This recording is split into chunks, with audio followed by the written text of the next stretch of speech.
Okay, section 7.4, day 1, adding and subtracting rational expressions. To add, subtract rational expressions with like denominators, add or subtract their numerators, then place the result over the common denominator. So on the first one, we have a is equal to 5 over 21x plus 2 over 21x. So they told us to add the top. So 5 plus 2 is 7, and put it over the denominator, which is 21 over x. And now let's simplify if we can, which in this case we can't, because that's why I'm writing simplify. So let's see, 7. Well, we'll just go ahead and do this. So I'll have 7 times 3 times x. So the 2 7s will cancel. So that means we'll have a 1 on the top now and 3x on the bottom. And that's our final answer. On the next one, we'll have 4x over x minus 5 minus 3 over x minus 5. So again, we're going to add or subtract the top. So that'll give us 4x minus 3. The bottom's the same on both of them, so it stays the same as x minus 5. And let's see, is there any simplification there? No. So we are done. All right. Now this next part is going to be important for us when we do the second part of section 7.4. To find the least common multiple, or LCM, of two or more expressions, factor the expressions completely. The least common multiple is the product of the highest power of each factor that appears in any of the expressions. So example 1, find the least common multiple of the expressions 6x squared minus 54 and 9x squared minus 54x plus 81. So again, they want us to factor each polynomial and write numerical factors as products of prime. So on the first one here, let's go ahead and take 6x squared minus 54. All right. And if we look at that one right there, we can write this as, well, we can factor out a 6, and then that will give us an x squared minus 9. And remember, even 6, I can make it be 2 times 3. X squared minus 9, that's a difference of squares. Again, we just talked about that again earlier. So that'll be x plus 3 times x minus 3. And I can't simplify that one anymore. All right, so let's look at the second one here. So we're going to go 9x squared minus 54x plus 81. And on that one there, let's see, I can factor out a 9. So if I factor out a 9, that's going to give me 9, and then in parentheses, we're going to have x squared minus 6x plus 9.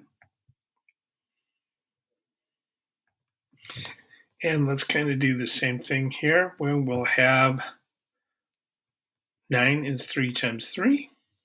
And then again, if I take and factor x squared minus 6x plus 9, so that's going to be an x there, and an x there. Again, look at the last term, the sign is plus. So when it's plus, we look at the for the second term,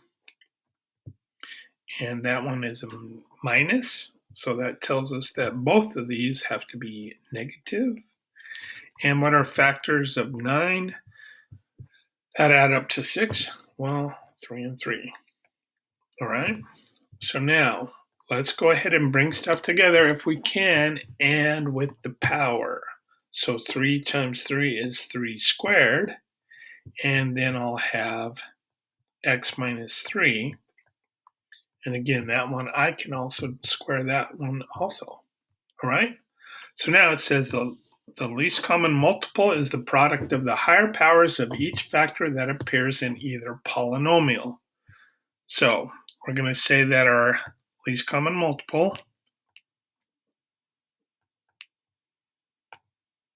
is equal to, well, let's see. If I look at the first one here, I have a 2. There's not one in the second one, so I write down 2 once. Then I'm looking at my 3. There's a 3 there, but there's a 3 squared there. That has the higher power, so we're going to say times 3 squared. All right. And then let's see, x plus 3 is right here. I don't have one in the second one, so I'll have x plus 3. But on the last one there, notice that I have an x minus 3 on the top one, but I have an x minus 3 squared on the bottom one. So that one there has to be, again, with the higher power. Okay. And I'm sure that if you put it in on the homework, they will at least want you to multiply the numbers together. So 2 times 3 squared is 9. 2 times 9 is 18. So I'm sure you'll have to put in 18 times x plus 3 and then x minus 3 squared. And that'll be your final answer. All right. So now one more here, and then I'll be done. Like I said, this one will be an easy day for you. So let's go ahead and do the first one. So we're going to factor the first one there. So we're going to get x squared plus 5x plus 6. And let's see, we can factor that into, again, an x and an x. I have a plus there, so I look at the second term, it's a plus there, so we know that both of these are pluses. And what are factors that multiply give me 6? When I add them, give me 5, and you would tell me it's 2 and 3. All right, and let's see. So for the second one there, we're going to have x squared minus 3x minus 18. Again, if I factor that one, we're going to have 1 plus and 1 minus, because remember, this term is negative, so it doesn't matter what the second one is. You're always going to have one be positive and one be negative. And what are our factors of 18 that will give me a negative 3? Well, you'll tell me it's negative 6 and a positive 3. All right. So now, according to what we just said, our least common multiple, again, I'm going to take the higher power, so I'm going to write them down, and I'm going to take the higher power. All right.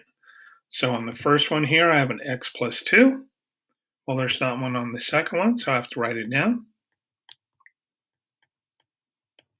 All right. On the second one, so we have an x plus 3, and we have an x plus 3 here. So it's to the same power. Remember, I only write it down once, and then I take the power. Well, since the power is the same, I'm just going to write x plus 3. And then finally, there's no more on the top. Is there any on the bottom that I have not done yet? Yeah, x minus 6. So I'll put that one down also. And that's going to be our final answer on that one. And all that's doing, ladies and gentlemen, is setting us up for when we have unlike denominators, and you will see that soon. So, like I said, an easy day for you. Have a nice day.